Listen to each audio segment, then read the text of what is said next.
नमस्कार मंडळी, स्वागत आहे तुमचं आमच्या या यूट्यूब ब्लॉगमध्ये ज्याचं नाव आहे मायविश आणि मामा आमा. काय बोला हा बोला, बोल परत बोल ना.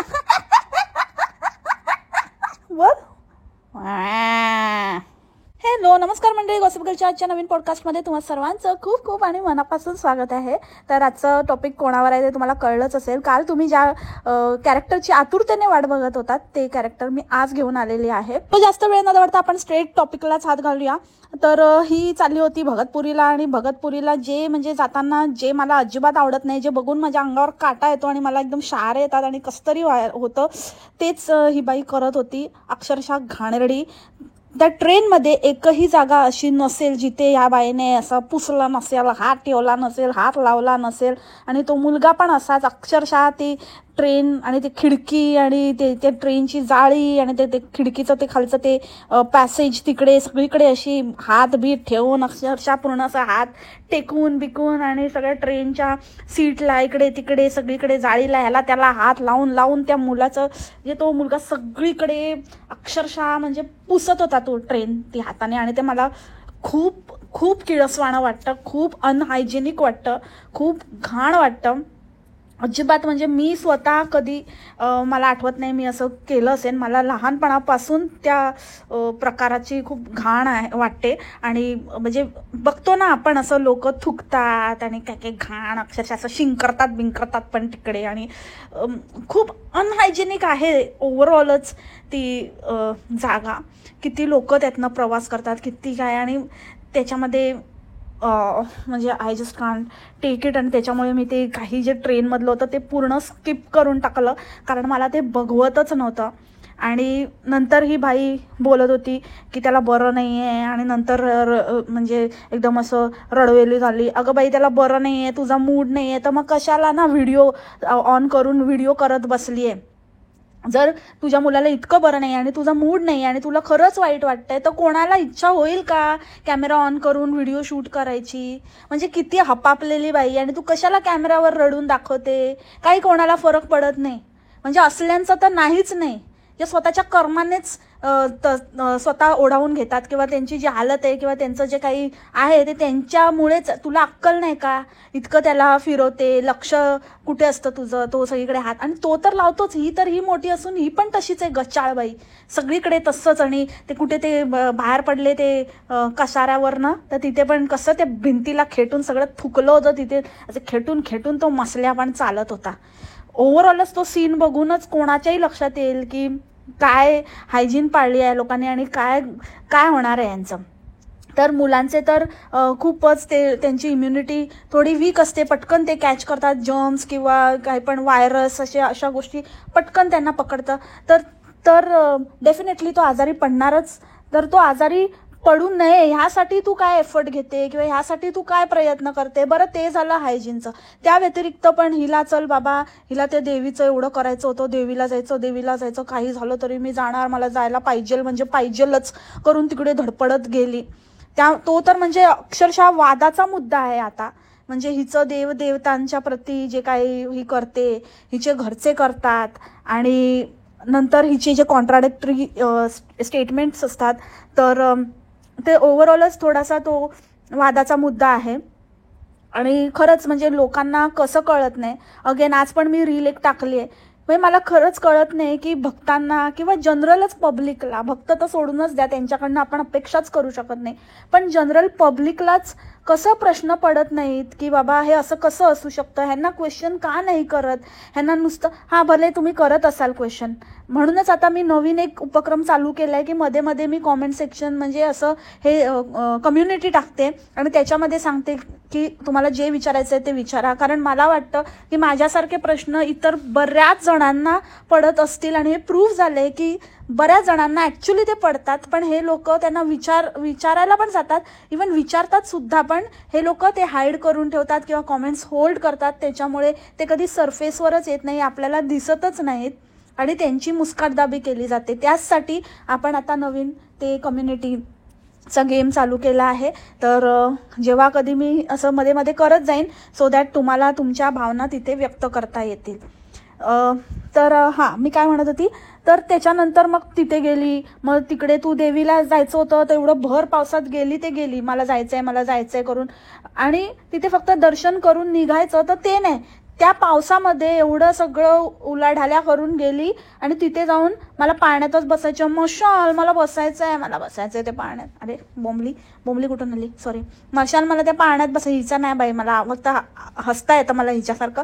आवाज नाही येडीसारखा काढता येत. घाणेरडी, हिच्यासारखं कोण बोलेल. एनिवेज, तर पाण्यात बसायचंय, मला हे करायचंय, अजून एक असं तसं. आणि तो मायविश रडतोय आणि त्याला थोडंसं बरं नाही वाटत आहे, तो कंटाळलाय, एवढं कळतंय, तरी पण या घोडीला तिथे बसायचं होतं. खिंकाणारी घोडीच आहे करत असते नुसती. तर त्याच्यामध्ये हिला बसायचं होतं. आणि मग ते सगळं करून, आणि नंतर एंडचा डायलॉग ऐकला का तुम्ही, एकदम एपिक डायलॉग, की आम्ही घरीच जाणार होतो दुसऱ्या दिवशी. मला पण म्हणजे ऑफिस होतं आणि मशालला पण नाईट होती, तर त्यांना पण जायचं होतं, म्हणून आम्ही घरीच जाणार होतो. पण मी इतकी थकली होती आणि मला असं मनात वाटतच होतं की आता इथपर्यंत आलो आहे आणि पप्पांना आणि बाईंना डिस्टर्ब केल्याशिवाय मी कशी जाऊ घरी. मला त्यांना डिस्टर्ब करायचंच होतं. असं कसं ते राजा राणी तिकडे मस्त मिठ्ठूला पण माझ्या गळ्यात मारून मस्त मज्जा मिट्टू करत असतात, तसं नाही चालणार. तर मशालने ते ओळखलं आणि मशाल म्हणाले की आपण जाऊया, एक दिवस तिथे राहूया आणि मग उद्या निघूया म्हणून. मी मशालच्या शब्दाबाहेर नाही, त्याच्यामुळे मशाल जे म्हणाले ते सर आखोपर. आणि मी आली इकडे राहायला आणि मला खूप आनंद झाला. बापरे, काय बोलते, मशालच्या शब्दाबाहेर नाही. अरे देवा, मशाल बोलायला पाहिजे. अरे मशाल, ऐकतेस ना, तुझ्या शब्दाबाहेर नाही. आता बोल, काय तुला जे मनाला येईल ते बोल. आणि बघूया, जर ही बोलली ना नाही, तर तू बोल की अरे तू तर बोललेली, ऑन रेकॉर्ड बोलली आहेस तू की तू माझ्या शब्दाबाहेर नाही. आता तुला जे मनात करायचं ना मशाल, हाच तो मोका आहे, समजला ना. बुझी हुई मशालला आता पेटून उठ. तेरी लोप फडफडानी चाहिए, फडफड फडफड फडफड फडफड फडफड फडफड फडफड फडफड असं झालं पाहिजे. तू काय करतो काय, जाग जा मशाल, जाग जा. आणि तिला बोल की आपण ना आज माझ्या आईकडे राहूया, बघूया येते का तुझ्या बरोबर. आली मोठ्या मोठ्या बाता मारते, काय तो म्हणून मी मशालच्या शब्दाबाहेर नाही आहे. चल फट, भामटी कुठली भुरटी, येड्या राऊंडची. आणि दुसऱ्या दिवशी काय त्या बाईंना विचारते, त्या बाईंना म्हणे की आपल्याकडे असंच राहतं ना बाई, आपल्याकडे आपण नवमीला उपास धरतो आणि दशमीला सोडतो ना, म्हणजे दसऱ्याच्या दिवशी सोडतो ना. आणि मग आता आपण नैवेद्य दाखवणार ना, आता 2 दिवस नैवेद्य दाखवायचा ना. आपल्यामध्ये असंच असतं ना, आपण आज नैवेद्य दाखवतो म्हणजे मग ते पूर्ण सगळं पूर्ण कव्हर होतं, सगळे दिवस नवरात्रीचे हे होतात ना. आज नैवेद्य दाखवला की सगळं व्यवस्थित होतं ना. अरेच्छा, तुमच्याकडे नवरात्र करतात हां, आणि तुमच्याकडे उपवास धरतात, नैवेद्य दाखवतात. खट्टर आहे ना तुम्ही. तू तर बोलली होती गणपतीच्या याच्यामध्ये की बघा आम्हाला काय माहिती नाही आहे, म्हणजे खरं तर माझ्या माहेरी तुम्हाला माहितीच आहे मी खट्टर आहे आणि आमच्या माहेरी एकदम खट्टर आहेत आणि त्याच्यामुळे आम्हाला असं आम्ही कधीच काही केलं नाही, आमच्याकडे असं काही करत नाहीत, आमच्याकडे मानत नाही. मग आत्ता कसं काय आहे. आणि बाईला काय विचारते, आणि बाई तर एकदम कॉन्फिडेंटली सांगत होती की असं असतं आणि तसं असतं, म्हणजे थोडंसंच बोलली पण बोलण्यावरनं तर ते कळत होतं की करतात म्हणून घरात. मग काय खट्टर लोक नैवेद्यवर दाखवतात, खट्टर लोकांनी बरोबर नवरात्री वगैरे केल्या, खट्टर लोक पूजा बिजा, आणि खट्टर लोकांच्या तर बऱ्याच रीतिरिवाज दिसत आहेत पिढ्यानपिढ्या, म्हणजे आमच्यामध्ये वगैरे असं जर तू बोलतेस तर मग तुमच्या घरात ती रीत चालू आहे असं एकंदरीतच त्या वाक्यातनं प्रतीत होतं. त्याच्यानंतर मागे पण तू कोणाचं तरी लग्न का काहीतरी दाखवलेलं, तिथे कॉन्टेंट छापायला गेलेलीस, तेव्हा पण तू तुमचे पूर्वजांचे वगैरे काहीतरी तुमचे ते देव दाखवले, तुमचं कुलदैवत वगैरे आहे ते दाखवलं. तर मग खट्टर आहे ना तुम्ही, खट्टर. आमच्याकडे असं नाही करत, आमच्याकडे तसं नाही, पप्पा तर अजिबात नाही, पप्पा तर हे पण नाही. मग बाई करतात आणि पप्पा नाही करत, हां खट्टर. अरे मला बोलायचं नसतं, पण म्हणजे आपण जेव्हा काय बोलतो ना तेव्हा स्वतःशी तरी इमान ठेवा, समजलं ना. बेशरमसारखे किती बेईमानी. तू स्वतःच्या धर्माची नाही होऊ शकत, तू कोणाचीच नाही होऊ शकत, तू नाही होऊ शकत. 1 नंबरची फालतू थुकरड बाई आहेस तू. काय किती खोटं बोलते, किती लोकांच्या भावनांशी खेळते, त्यांच्या पण तू लपेटायचे तुला भावना आणि इकडे पण लपेटायचे आहेत. तुझी ना तोत्यागिरी बंद कर, समजली ना भामटे. आणि त्या दिवशी तुला कॉमेंट ऑफ करण्यामागचं हेच कारण होतं की तुला लोक ह्याबद्दल विचारत होते की काय तुझं झालं, तू तर खट्टर आहे ना, खट्टर. मग इकडे तिकडे काय फिरत असते, कशाला भटकायला सगळं राहतं हिचं बाजूला सारते आणि जाते आपली. हिचं खट्टरगिरी बाजूला, हिच्या खानदानाची पण राहते बाजूला. नटमोगरेगिरी करायला, फालतूगिरी करायला, छपरीगिरी करायला, तिकडे वायपर डान्स करायला हिचं खानदान पुढे येतं, पुढे जमतं. तिथे पाळणे बसायला बरोबर जमतं. सगळं काय यांचं सगळा खट्टरपणा बाजूला होतं. आता कुठे गेले तुझं खट्टर? असं ना खट्टर आहे ना, दे ने खच्चर आहेस तू, खट्टर नाही.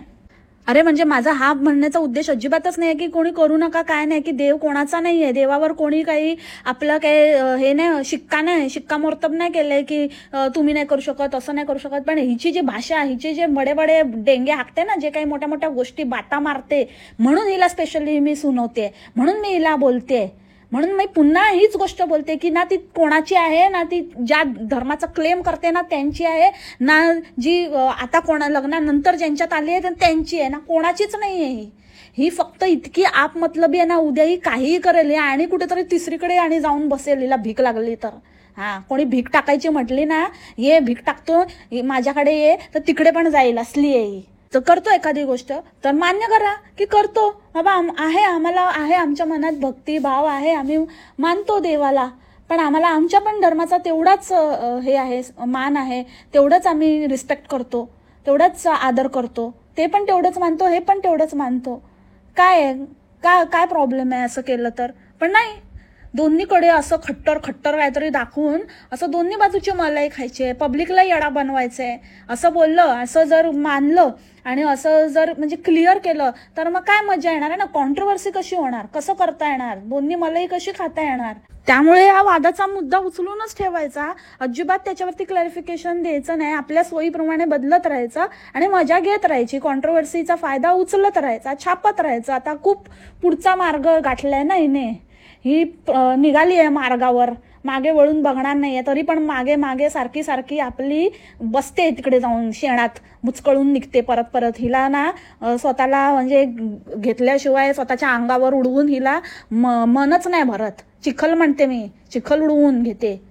आणि ऑफिसमध्ये कसली सेटिंग लावली आहे बाईने, हिलाच माहिती. बापरे, जॉईन केल्याच म्हणजे दुसऱ्या दिवसापासूनच जी सुट्टी मारायला सुरू केली ती आतापर्यंत नुसती वाटेल त्यावेळी ही सुट्टी घेते आणि कुठेही जाते आणि मस्तपैकी हिच्याच बापाचं असल्यासारखं हिचे तेवर आहेत. म्हणजे खरंच कसं ना, काय लोकांना किती उल्लू बनवायचं आणि म्हणायचं. तिथे ना तुला कोणी विचारतच नसेल, कारण तू तेच आहे ना, कपडा मारणारी. लॅपटॉप पुसत असशील आणि डेस्कटॉप आणि कीबोर्ड वगैरे साफ करून देत असशील लोकांचे आणि थोडं डस्टिंग करत असशील. त्याच्यामुळे ठीक आहे, तू नाही आली तर तो तुझा बाथरूममध्ये रडणारा मित्र आहे ना, तो तुझं काम सांभाळत असेल, त्याच्यामुळे तुला कोणी विचारत नसेल. ठीक आहे, चालेल, आपापसात मांडवली करत असाल तुम्ही लोक, असे लोक असेच असतात, त्याच प्रकारची आहेस तू. आणि तिथून निघाली तर खूप वाईट वाटलं ना. मशालला काय, मशाल बी लाईक कसलं काय. अरे पप्पा होते ना तिथे, पप्पा आलेले, पप्पा तिथेच उभे होते, ते शेवटपर्यंत थांबले होते. एवढा पाऊस पडतोय तरी पण थांबले होते. तर म्हणून वाईट वाटलं ना. त्या मशालला काय घेणं देणं नव्हतं, त्याला तर माहिती पण नव्हतं की तिथे पप्पा आलेले. पप्पा रडत नव्हते का? पप्पा रडले असते तर कळलं असतं, म्हणजे थोडं लक्ष गेलं असतं. खुशी विदा जाते ना, नाही तर परत यायची म्हणून आले असतील बघायला शेवटपर्यंत. जोपर्यंत तू त्या टमटममध्ये बसत नाही तोपर्यंत पप्पा काय परत फिरणार नाहीत बाबा. नाहीतर तिकडे बाईंना तयारी करून ठेवायला सांगितली असेल आणि यायची आपली परत, कधी पण येते डेंजर. जाऊ दे हिला पहिले, बरोबर पूर्ण खात्री करून शहानिशा करायला आले होते पप्पा तिकडे आले मोठे. वाईट वाटतं. आणि ही बाई कधी गेलेली तिथे रेस्टॉरंटमध्ये चरायला काय माहिती, तिकडे काय हे टाकलं, शॉर्ट व्हिडिओ टाकला होता की मला बरं वाटत नव्हतं, मला असं मनाची घालमेल आणि तुमच्या आवडतीच्या व्यक्तीला कधी सांगते असं. एकतर हा कुठला भगतपुरीचा शब्द आहे काय माहिती, आवडतीचा. ही पण तशीच बोलते, मिशा पण तशी, म्हणजे ह्यांचे ना शब्द सगळ्यांचे सेम आहेत, आवडतीचे आणि ना आवडतीचे. आवडतीची व्यक्ती असते, मग आवडतीची व्यक्ती कशी असते? अरे आवडीच्या व्यक्तीला किंवा आपल्या जवळच्या व्यक्तीला असं काहीतरी म्हणावं. आवडतीची व्यक्ती काय असते? आवडतीची व्यक्ती, आवडती कोण आहे? मग आवडतीची व्यक्ती असते तशी मग आवडतीची पण व्यक्ती असते का? काय भाषा शी. आणि काय तिथे खायला गेल्यावरती हिचं काय मूड फ्रेश झाला लगेच. कशी खाते, असा बकना भरते, एवढा मोठा घास आणि बचाक्कन. ते पण एक सेम आहे वळणा आणि नंदूमध्ये, एकदम मोठ्या मोठ्या वाईट असं. तो फोटो बघितला तर घास नाही काहीतरी वेगळंच असं, एवढा मोठा तोंड उघडलंय, सगळे 5 बोटं तोंडात. आणि ते जिरा राईस बरोबर दाल कोण तुझा काका मागवणार? म्हणजे खायची पण यांची अवकात नाही आहे, खायचं पण काय ते पण नाही कळत यांना. ती भाजी चपाती, ती रोटी बरोबर पण भाजीच आणि जिरा राईस घेतला. आणि मग माझं पोट नाही भरलं म्हणून मग मी डाळ खिचडी मागवली. डाळ खिचडी, अरे डाळ खिचडी कशाला मागवली? त्याच्याबरोबर डाळ मागवायची ना, डाळ तडका मागवायचा जिरा राईस बरोबर. कसले रे येड्या रणचे आहेत, मोठे संसार करणार. अरे तुमच्यासारख्यांना तर काय होणार तुमच्याच्याने. आता नमुने सिरियसली. बरं नव्हतं वाटत, माझी घालमेल होत ती. तुझे कसली काय घाल आणि मेल, जा तिकडे उडत पट. काही बडबडत असते, काहीही बडबडते. पुरी करायचं तकलादीचं काम असतं म्हणे, तकलादीचं काम. तकलादी म्हणजे काय असतं? आता हा कुठला शब्द तकलादी? आणि आयडिया देते काय तर त्रिकोणी रिकामी समोसे बनवायचे त्याचे, पोकळ म्हणजे असे टुक टुक टुक टुक. फसवलं. तिथं पुरी आहे, रिकामी आहे तुझ्या डोक्यासारखी. असं करून काय ते गेलं म्हणे, असे 4 असे हे करायचे त्रिकोण आणि ते तळून टाकायचे. सेम पुरीच लागते. तुम्ही असं नको भाई, आम्ही करू, आम्ही ना वाटीने असे गोल गोल करू, आम्ही तेवढी मेहनत आम्ही करू शकतो, आम्ही तेवढं करू शकतो. तुझ्या आयडिया नको आम्हाला, तुझ्या जवळच ठेव, तू तेरा देख पट हट निकल ऑडियन. आणि ती एक रील तर बाप रे बाप, काय तर गाणं लावून असं म्हणजे खिडकीच्या बाहेर बघते आणि असं म्हणजे ते तर कळतंय ते फिल्टर लावलाय, एवढा फिल्टर चोपडून ठेवलाय. आणि तू काय आहेस आणि कशी आहेस सगळ्यांना माहिती आहे. त्याच्यामुळे ते काय, आणि तोंडाची आपली उघड झाप असं वाटतं हिला की बापरे काय किल्लर एक्सप्रेशन देते आहे आणि ही काय करते आणि आपण काय दिसतोय आणि काय आहोत आणि काय बवाल चीज आहे. शी. त्या मशाला ना तो बुझवू आहे ना त्यालाच ठीक आहे का तो आंटी लवर. आणि नको दुसऱ्यांना ना असल्या काहीतरी फालतू व्हिडिओ टाकून उगाचच काय करत असते, काय ते अवतार आणि काय ते सारखे आपलं असं बघायचं, असं डोळे असे मिचमिचायचे आणि तोंड उघडायचं बंद करायचं. कसले इशारे करते ग चाटाळ चावडबाई, रियालिटी दाखवते स्वतःची. आणि लगेचच बोमलीचा वर्ड ढापला. बघितलं, बोमलीकडनं आयडिया घेतली हिने की तर तिने छापले ना, तिने काहीतरी कॉन्ट्रोवर्सी केली ना फालतू असं कॉमेंटला धरून, तर आता आपण पण करूया, आपला टाइम आहे म्हणून. ती वायफळ बोलली तर लगेच ही पण हा मार्विश काय पण वायफळ बडबड करत असतो. वायफळ, ओ माय गॉड. हे सगळ्यांच्या डिक्शनरीत एकसाथच येतात का असे शब्द? हे जसं काय आपण भगतपुरीची डिक्शनरी काढली आहे तर तसं हे लोक एक जण बोलला की सगळे तोच शब्द उचलतात. एकदम म्हणजे ना सगळ्या बाबतीत बरोबरी करायची आहे हिला. पण ते कधीच शक्य नाही आहे. तू ना तुझ्या लाला लँडमध्ये राहा, असं तिथेच असं समज असं की हेच आहे आपलं फ्लक्झमबर्ग आणि तिथे काय करायचं ते कर, पाणी भर आणि मध्ये मध्ये फील घ्यायला जा तिथे भगतपुरीला. आणि मग थोडंसं डायलॉगबाजी कर की अरे इथे खूपच पाऊस पडतोय आणि ऊनच नाही आहे आणि किती दिवसांनी ऊन दिसलं आणि थंडी वाजते. असं तू स्वतःच्याच अशी मनाची हे करून घे भामटे, ठीक आहे. पण ते रियालिटीमध्ये कधीच पॉसिबल होणार नाही आहे, कारण तुझ्याकडे बुजवी मशाल आहे. समजलं ना? हे तू जितक्या लवकर एक्सेप्ट करशील ना तितकं जास्त बरं आहे. Got it? नाही समजलं तर मग काय नको बघू, जप तिकडे. सो येऊया आपण आता फायनल आणि महत्वाच्या मुद्द्याकडे. जी भामटीने बडबड केली आहे, मटण खाल्लं आणि मटणाबरोबर पावशर टेकवली होती वाटतं, फुल ऑन एकदम. असं म्हणजे असं कोण आपला असा चांगला दिवस चाललाय, सगळं छान गेलंय, मस्त मटण बिटण खाऊन असं मस्त ढेकर मारून तृप्त होऊन माणूस असा झोपेल ना, मस्त वामकुक्षी घेईल. पण हे कसलं काय, यांच्या कुस्ती खेळायचे प्लॅन चालू झाले. काहीतरी म्हणजे ह्यांना असुरी आनंद मिळतो का असं? म्हणजे मला असं वाटतं मटणाचे पैसे आता व्हिडिओतनं वसूल करायचे असतील. आता मटण केलं तर आता एवढं आता खर्च झाला मटणाचा, तर आता वसुली काहीतरी करायला लागेल मटणाची.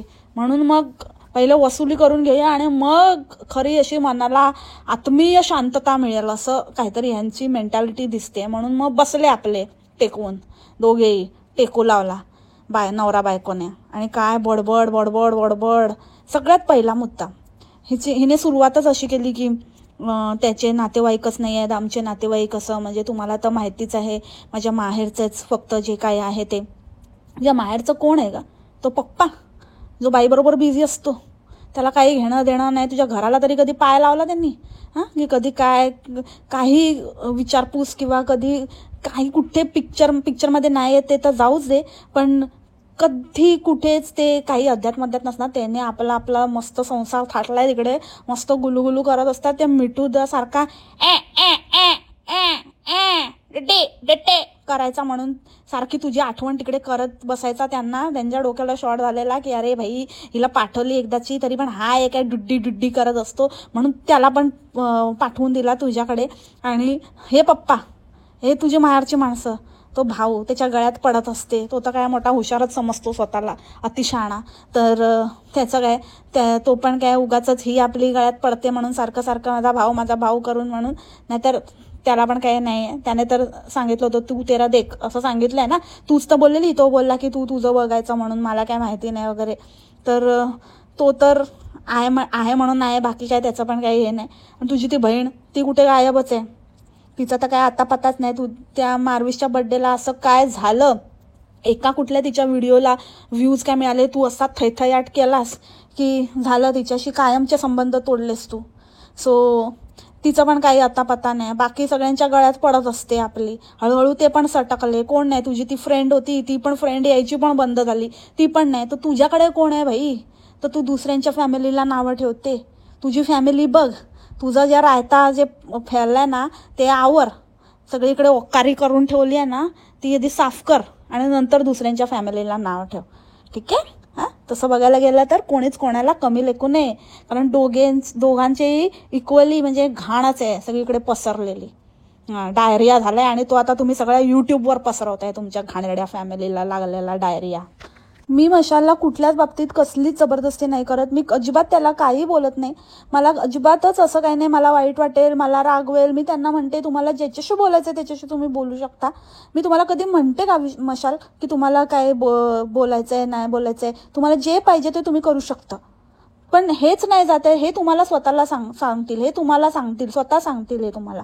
मग तो बोलायला लागला, त्याने एक वाक्य असं बोललं. तर आता कसं आहे, आता थोडं परिस्थिती, पण मी काय म्हणते बघा, कसं असतं ना, रक्ताची नाती कधी तुटत नाही म्हणते, कधीच तुटत. मी नेहमी सांगते रक्ताची नाती कधीच, बघा मी नेहमी. अरे आता तू मध्येच कुठून आता मध्येच आला यार प्रेमरतन धन पायो, हां कशाला? गबस ना, चुप बस ना. आता तू बोलतोय ना त्याला बोलायला दे. आता तेच सांगतील बोलून, तो 2 शब्द बोला ना की लगेच हिचं आपलं माझं प्रेम आहे, माझं असं प्रेम. जर मी ह्या मताची पोरगी आहे ना म्हणजे, की माझं जर कोणावर प्रेम आहे ना तर मी त्याला मोकळं सोडते. म्हणजे त्याने काय पण करावं, मी त्याच्यावर कुठच्याच प्रकारची जबरदस्ती नाही करत. म्हणजे जर मी त्याच्यावर जबरदस्ती केली तर मग ते प्रेम नाही असं मला वाटतं. मी ह्या विचाराची मुलगी. अरे ओके, तू काय मुलगी नाही आहे का, तू आंटी आहे, भाभी लवर. हां, मुलगी बोलली तर मग नॉट इंटरेस्टेड होणार ना, बुजुई मशाल. भाभी समजून केलं तुझ्या बरोबर. अरे आता काय मुलगी आहे, पोरगी आहे? पोरगी बिरगी नाही आहे, भाभी आहे तू भाभी थी, तू भाभी है, तू भाभी ही रहेगी. आली मोठी पोरगी. आणि जरा गब्बस बोलतोय ना तो. हां बोल रे मशाल बोल. तर आता सगळी परिस्थिती अशी थोडं प्रॉब्लेम आहे आणि थोडं असं हे झालं ना, म्हणून मी आता नाही, पण लवकरच होईल सगळं काही ठीक होणार. तर मग मी जाणार, मी जाऊ ना. मी कधी तुम्हाला नाही म्हणाली आहे का? हां, मी कधीच येणार. मला काही नाही आहे. तुम्हाला आत्ता जायचं, तुम्ही आत्ता पण जाऊ शकता. अरे तुला म्हणण्याची गरज नाही आहे, ते तुझ्या शकलवरनंच कळते. आणि तू काय लेवलची आहेस ना, आणि काय कांड करतेस, आणि काय थैथयाट करते, आणि काय करतेस, आणि सारखं इतकं उच्छाद मांडतेस की तुला ICU मध्ये भरती करावं लागतं. ह्याच्यावरनंच कळतं की काय केलं पाहिजे आणि काय नाही. त्याची हिंमत, तू काय करशील. तो तिथे गेला नाही तर इकडे तू भरती होशील ICU मध्ये. तर त्याच्यामुळे तो विचार, आणि ज्या अर्थी जशा पद्धतीने तो तुला विचारत होता की मग मी जाईन ना, मग मी जाईन, है ना, तो इतका तुला ह्याच्याने विचारतो आणि त्याच्यावर तू त्याला अशी उडवाउडवीची आणि उडवून जी उत्तरं देतेस ना, उडवून लावतेस, त्याच्यावरनंच कळतं की तुमचं रिलेशनशिप कसं आहे आणि काय आहे आणि किती कोणाचं त्याच्यामध्ये वर्चस्व आहे.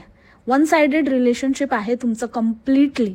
आणि तुझ्यासारखी भाभी म्हणजे इतकी थैथयाट करणारी आणि इतकं घर डोक्यावर घेणारी बाई आहेस ना तू, इतकी क्लेश आणि इतकी ज्याला म्हणतो आपण की कलेश करतात ना घरामध्ये, तसली अशी कलेशी आहेस की वा वा, त्याने आता हातच टेकले असतील. काय तू जे म्हणशील तसं करूया आपण, तू जे म्हणशील तसं होईल. किती ते ना म्हणजे किती तो माज आणि कसला माज. आणि मुळात तू जे काहीतरी पुढी सोडलीस ना की हे सगळं होऊ शकतं, पण काही गोष्टी मी नाही विसरू शकतं मंडळी. काही गोष्टी झालेल्या असतात ना, नाही विसरू शकतं. म्हणजे मी त्याला अक्षरशः असं दूध पाजलंय, असं भिंतीकडे तोंड करून दूध पाजलंय. अरे तो भिंतीकडे नसतं केलंस ना, आणि असं अंगावर ओढणी घेऊन असं समोर रस्त्याकडे बघून पण पाजलं असतंस ना, झाकून न झाकता. पण आजकाल लोक पाजतात, नजरेचा हे आहे. पण ज्या एरियामध्ये तू राहते, जशी लोकॅलिटी आहे, जसं हे आहे, तसं तू केलंस तर काय मोठं केलं. सगळे किती लोक करतात, कामावर जाणाऱ्या बायका वगैरे पण, ट्रेनमध्ये वगैरे पण पाजतात ना. तर त्याच्यामध्ये एवढं काय मोठं? काय स्ट्रगल काय आहे? आणि जर एवढा स्ट्रगल जर तो काय त्याच्या घरच्यांमुळे झालेला स्ट्रगल नाही आहे, राईट, तो तुम्ही स्वतः ओढावून घेतलेला स्ट्रगल आहे. तुझं म्हणणं काय आहे की तुम्हाला पोसायला पाहिजे होतं त्यांनी? तुझं म्हणणं काय आहे की कोणी दुधाचे पैसे पाठवायला पाहिजे होते त्यांनी? जर तुमचं मूल आहे, तुम्ही पैदा केलंय, तुम्ही लग्न केलंय, तुम्ही टुई केलंय, तुम्ही पुई केलंय, चुई तुमच्या अंगामध्ये चुईमुई झाली आणि छुलमुल झाली आणि त्याच्यातनं मुलमुल झालं, मग त्याची जबाबदारी तुमची आहे ना. ते का घेतील? पप्पाकडे गेलेली ना तू, पप्पा मी करून दाखवलं, पप्पा मी जिंकले, पप्पा. मग पप्पांना सांगायचं ना. त्याच्या फॅमिलीला बोलते तर मग पप्पा काय करत होता तिथे? बिझी होता गप्पा ठोकण्यात? तर काय बोल, म्हणजे खरं कोणाकडनंच अपेक्षा नाही करायला पाहिजे ना. मग ते त्याचे पॅरेंट्स असू दे, नाही तर तुझे पॅरेंट्स असू दे, जर तुमच्यामध्ये धमक नव्हती तर का केलं तुम्ही चुई मुई? भाभीवर नजर टाकताना आईला विचारून टाकलं होतं. भाभी बरोबर रिक्षामधून फिरताना इकडे तिकडे घेऊन जाताना आईला विचारलं होतं, घरच्यांना विचारलं होतं.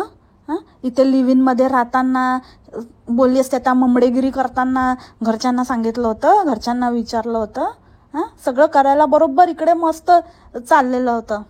मग जर त्यांनी तुम्हाला लग्न करा असं सांगितलं, ही जर त्यांची चूक झाली असेल तर मग खरंच बाबा बिचारे, म्हणजे काय आता त्यांनी बोलावं की काय तू भाभी बरोबर, पोरगा आहे मुंबईला आहे, भाभी बरोबर राहतंय, भाभी बरोबर असाच बिन लग्नाचा चुईमुई चाललंय त्यांचं, असं त्या आईने हे करायला पाहिजे होतं. काहीतरी करून तुम्ही हे कर. आणि तेव्हा पण त्याचा पण तू आळ तिच्यावरच टाकलास. मी त्यावेळेला पण बोललेली की ती चांगल्या अर्थाने पण बोलत असेल की आता नका घाई करू, आता नका डिसिजन घेऊ. नाही मी असं हे सांगितलं होतं, ते खुशच नव्हते, ते माझ्या मुलाला मारायला नाही निघालेले, त्या प्रॅक्टिकल होत्या, त्यांनी प्रॅक्टिकली विचार केला होता. तुम्हाला झेपणार आहे का? त्यांना माहिती होतं की आपला मुलगा काय लायकीचा आहे आणि तू काय लायकीची बाई आहेस, तू उद्या जाऊन काय करू शकतेस, अशक्त आहेस, म्हणून त्यांनी तेव्हाच तुला वॉर्निंग दिली होती. पण तू त्याचा पण बवाल केलास की माझ्या मुलाला जन्माच्या आधीच असं करायला आणि मला असं सांगितलं. कुठली आजी का नाही बोलणार? जर तिला रियालिटीची जाणीव आहे जी तुला नाही आहे, तुला फक्त चुई मुई करायला आणि कोणाच्या जीवावर काढलास. नको ना बोलायला लाव. का घाण करते? प्रत्येक व्यक्तीचं, प्रत्येक कपलचं ना, त्यांचं जे मूल आहे ना, ते त्यांची सोल रिस्पॉन्सिबिलिटी आहे. आपल्याला झेपतं तर करावं, नाही होत तर गप बसावं, जे आहे त्याच्यात राहावं. दुसऱ्यांवर आळ घालू नये, ह्याने असं केलं त्याने तसं केलं, कोणी नाही विचारलं, का विचारतील? मला तर असं वाटतं ना, त्या बोंबलीचं तर जाऊच दे, तिचं तर म्हणजे ते वेगळं हे आहे ऑल टुगेदर. बट मसल्याची आई जे काही वागली, मसल्याच्या आईचा जो काही निर्णय आहे, मसल्याची आई जे काही करते, जे जसं वागते तुझ्याबरोबर, तू ते डिझर्व करते, तुझी तीच लायकी आहे, ती बरोबर तुला ओळखून आहे, आता नाही पहिल्यापासूनच. आणि हे तू तुझ्या स्टोरीतनं जे सांगितलेलं आहे ना, त्याच्यातनंच ते प्रूव्ह झालंय. तेव्हा पण ती तुला सांगत होती, पण तुझ्या अंगात चूल होती आणि तू आता तिच्यावरच फिरलीस. तेव्हा पण फिरली होतीस, वेगळा स्टोरीला अँगल दिला, आता वेगळा अँगल देते. म्हणजे कुठल्याही बाजूने त्या बाईला अडकवायचं, असली बाई आहेस तू.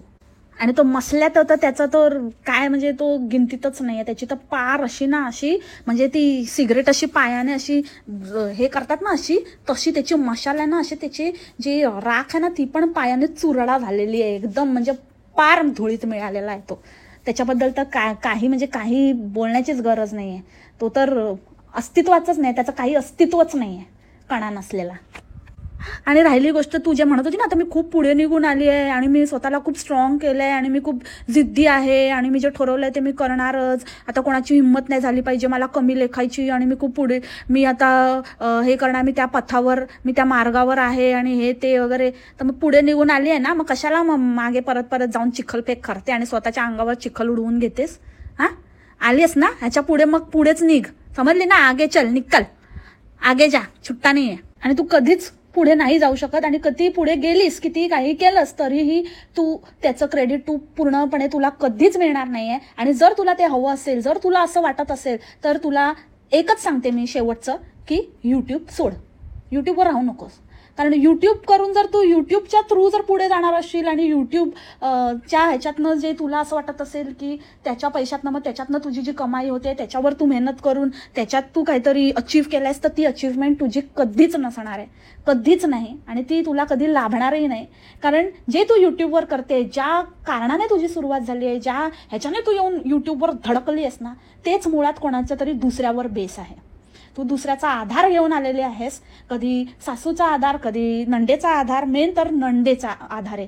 जे पण आहेस, तुझी इनिशियल ग्रोथच जी झालेली आहे, जे माणसं धडपडतात, जी माणसं म्हणजे तुला ती नणन नसती ना, ती कॉन्ट्रोवर्सी तुझ्या गाठीशी नसती ना, तर तुला कोणी विचारलं पण नसतं, तुझ्या चेहऱ्यावर येऊन कोणी थुकलं पण नसतं. तर त्याच्यामुळे जे काही आहेस तू यूट्यूबवर आहे ते तिच्यामुळे आहेस. ह्याच्यातलं 1% पण क्रेडिट तुला नाही आहे. तुझे साधे साधे फालतू व्हिडिओ कोण बघत पण नाही. तुझे रेग्युलर काय काय टाकतेस ना असं काहीतरी, ते कोणी तिकडे ढुंकून पण बघत नाही. जे थोडे अंडमंड भक्त आहेत तेच येतात, पण त्या व्यतिरिक्त तुला स्वतःला रियालिटी माहिती आहे. जेव्हा तू या प्रकारच्या कॉन्ट्रोवर्सी करते, जेव्हा तू त्यांची वाडवाड फॅमिलीला काढतेस आणि त्यांची लक्तरं काढतेस आणि त्यांचा बाजार करते, त्यांना विकून त्यांचा बाजार करूनच तू यूट्यूबवर कमावतेस, तर ते तुझं मेन सोर्स आहे. त्यांच्यामुळे तू जे काही आहेस आणि हे तू डिनाय करू शकत नाही. त्याच्यामुळे यूट्यूबवरचं सक्सेस हे तुझं सक्सेस नसून तुझ्या सासरच्यांचं सक्सेस आहे. त्यांना सारखं सारखं खेचून, त्यांना ड्रॅग करून, त्यांच्यावर शिंतोडे उडवून तू स्वतःचं पोट भरतेस. जरा शरम असेल ना तर यूट्यूब बंद कर आणि इतकीच जिद्दी आणि इतकीच जर ताठ करण्याची आणि इतकीच स्वाभिमानी आहेस ना, तर स्वतःच्या बळावर काहीतरी करून दाखव. बंद कर, चल, चॅलेंज. आले मोठी अक्कल शिकवणार आणि स्वाभिमान आणि मोठ्या मोठ्या गोष्टी सांगते आम्हाला. आणि काय तो म्हणे, मला अशा कॉमेंट येत होत्या की का नाही जात तू, त्याला तरी जाऊ दे वगैरे, म्हणून मी कमेंट बॉक्स ऑफ केला. कमेंट सेक्शन, त्याच्यामध्ये कमेंट सेक्शन ऑफ करून काय मिळवलंस? कमेंट सेक्शन तू ह्यासाठी ऑफ केलंस कारण तुला नंतर तो विषय चघळायला काढायचा होता मुद्दामून. कारण कॉमेंटमध्येच ते सगळं बोलून झालं असतं तर मग त्या विषयावर व्ह्यूज कसे छापायचे, म्हणून ते मुद्दामून नाटक केलं. सगळं भामटे, अगं पूर्ण गाव जेवण जेवलेली बाई आहेस तू. काय तुला आता काय बोलावं? बघितल्या तुझ्यासारख्या ना किती बायका बघितल्या. त्याच्यामुळे तू आता आम्हाला नको शिकूस का केलं आणि काय केलं. काय नाही तुला वाईट बीट वाटत. वाईट बीट वाटण्याच्या ना पलीकडे गेली आहेस तू, पार पोचलेली आहेस तू, समजली ना? आता जिथे पोचली आहेस ना तिथेच राहा, मागे फिरू नकोस. आले मोठी शहाणपणा सांगते. सो मंडळी, याच नोटवरती आजचं पॉडकास्ट इथेच थांबवते.